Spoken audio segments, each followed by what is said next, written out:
J. Conrad Levinson is the father of the concept guerrilla marketing, and Jay had created all of the ads for the big brands like the Marlboro Man and Tony the Tiger. He was the genius behind that.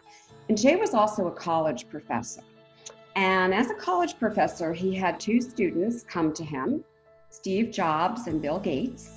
And they said, we're starting small businesses. We can't afford what a big company can afford with logos and jingles. So how do we do marketing? And Jay went to the library and he looked for books on this because he didn't know, found there was no one helping a small business owner. So he wrote a book called Guerrilla Marketing. And Guerrilla Marketing teaches low and no cost marketing. I had the privilege of writing 2 guerrilla marketing books with Jay before he passed.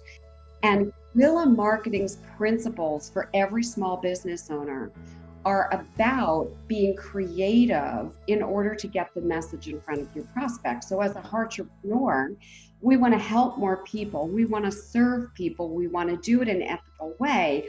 We don't need fancy slogans and jingles. We just need a creative way to wake up the person's brain and go, oh, that's interesting. Let me pay attention to your message.